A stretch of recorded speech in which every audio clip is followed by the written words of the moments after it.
Hello everyone, मैं विनय कुमार पांडे सभी का स्वागत करता हूं। जितने भी स्टूडेंट्स हैं SSC, CGL, steno and CPO, SI की तैयारी करने वाले हैं, आज के डाउट सेशन में मैं आपके लिए एक ऐसा क्वेश्चन लाया हूं जिसे कि हर एक इंग्लिश प्रैक्टिस बुक में, चाहे वो एमबी हो या किरण की हो, जो भी है, जिनमें इस क्वेश्चन को दिया है उनमें आंसर क्या दिया है, इन लोगों ने डी दिया है, जो कि क्या है, गलत है। क्यों गलत है ये मैं पूरा आपको कॉन्सेप्ट समझाता हूं। तो पहले तो क्वेश्चन पढ़ लीजिए आपको। It brings to you a basket of opportunities that takes you to the position of high responsibilities at top corporates. ये क्वेश्चन कहां आया था?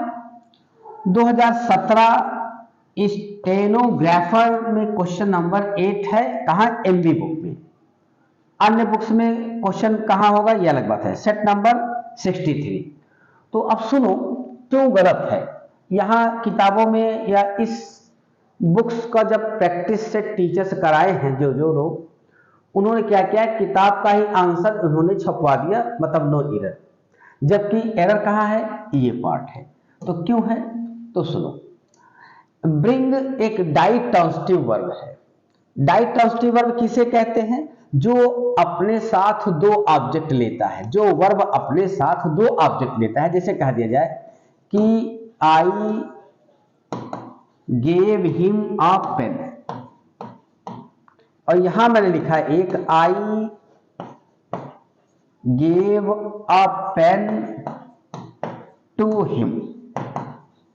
तो डाइट्रांसिटिव वर्ब के तुरंत बाद अगर इनडायरेक्ट ऑब्जेक्ट आएगा तो तुरंत ही हम डायरेक्ट रख देते हैं। लेकिन अगर डायरेक्ट ऑब्जेक्ट रखा जाता है तो इनडायरेक्ट ऑब्जेक्ट के पहले प्रीपोजिशन टू का प्रयोग कर दिया जाता है। लेकिन कुछ वर्ब ऐसे होते हैं कि वो फार लेते हैं। जैसे I bought my sun A toy. दूसरा लिखा I bought a toy for my son. इस पे फिर कभी चर्चा होगी कि कौन से वर्ब के साथ टू का प्रयोग होता है जब इनडायरेक्ट ऑब्जेक्ट बाद में आता है, कौन सा वर्ब अपने साथ फॉर लेता है।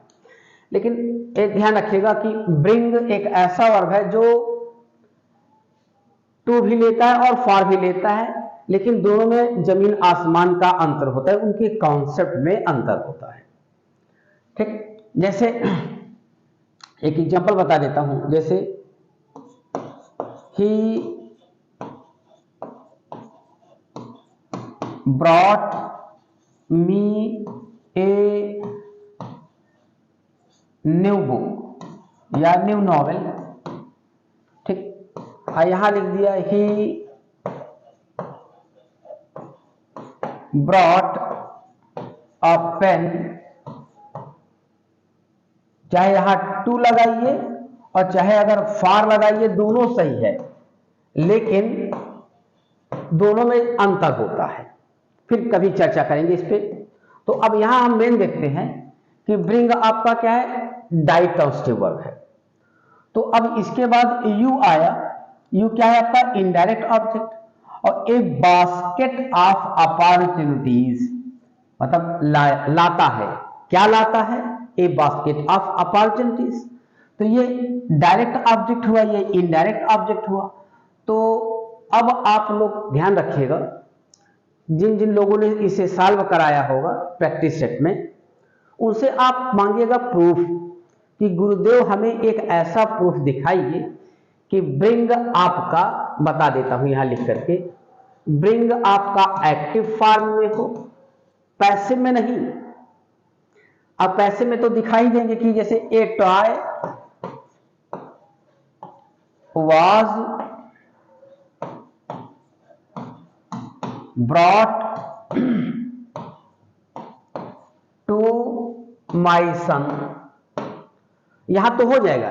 मैंने कहा कि एक्टिव में होना चाहिए, ठीक, और इसके तुरंत बाद आप क्या करिए, लिविंग ऑब्जेक्ट हो मतलब इनडायरेक्ट ऑब्जेक्ट हो और प्रीपोजिशन टू का प्रयोग हुआ हो, ऐसा आप चाहे जो भी बुक ढूंढ लीजिएगा नहीं मिलेगा और ना वो आपको ये प्रूफ दे पाएंगे।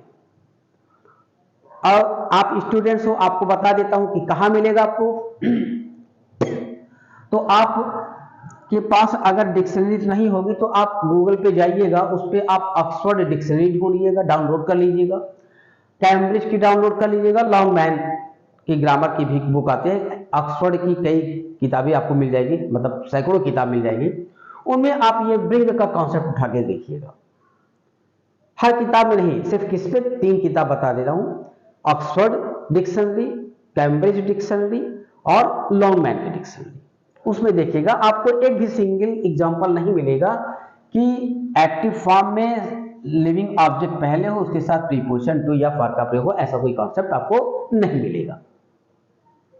और अगर आपको प्रूफ चाहिए, स्क्रीनशॉट चाहिए, तो आप मेरे व्हाट्सएप नंबर पे सेंड कर दीजिएगा मैसेज, मैं आपको प्रूफ भेज दूंगा।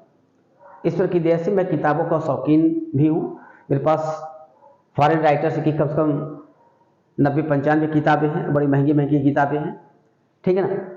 तो ये चीजें हैं भाई मेरे। अच्छा, अब और आते हैं यहाँ डेप्थ में। तो ये ए बास्केट ऑफ अपॉर्चुनिटीज, ये जो है ये आपका डायरेक्ट ऑब्जेक्ट हुआ, और ये जो दैट क्लॉज है, that takes you to the position of high responsibilities at top corporate, ये आपका एडजेक्टिव क्लॉज है। क्या है आपका? ये एडजेक्टिव क्लॉज है। तो अब आप कहेंगे कि सर जब एडजेक्टिव क्लॉज है तो वर्ब तो आप टेक्स है, जबकि अपॉर्चुनिटीज तो प्लूरल है, तो सिंगुलर वर्ब कैसे आया? तो ये इसके लिए नहीं आया है, ये ए बास्केट ऑफ अपॉर्चुनिटीज, ये पूरे फ्रेज के लिए आया है, नाउन फ्रेज के लिए आया है। और ये फ्रेज जो होता है ये सिंगुलर होगा आपका, और इसीलिए ये सिंगुलर होगा तो ये रिलेटिव प्रोनाउन के तुरंत बाद वर्ब आया, तो ये रिलेटिव प्रोनाउन इसके लिए नहीं आया है, ये पूरे फ्रेज के लिए आया है ये रिलेटिव प्रोनाउन। अब आप कहें कि चलो ठीक है, ये इट आपका प्रीपैरेटिव प्रोनाउन है, जो कि नाउन क्लॉज के स्थान पे प्रीपैरेटिव प्रोनाउन आता है, लेकिन भैया ये नाउन क्लॉज नहीं है, ये एडजेक्टिव क्लॉज है।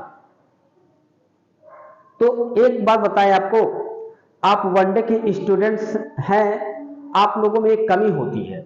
मेरा भतीजा भी वनडे की तैयारी करता है, वो हमसे नहीं पढ़ता, इसलिए नहीं पढ़ता कि मैं जब पढ़ाता हूं तो डेप्थ नॉलेज देना चाहता हूं, और खुद बोलते हैं कि हमको सिर्फ पका पकाया मिले, अब पॉइंट टू पॉइंट मिले।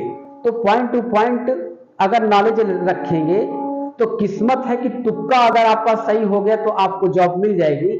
बाकी अगर ये कहिए कि बिना कॉम्प्रिहेंसिव और फंक्शनल ग्रामर पढ़े आप सिलेक्शन लें तो थोड़ा सा कठिन हो जाता है।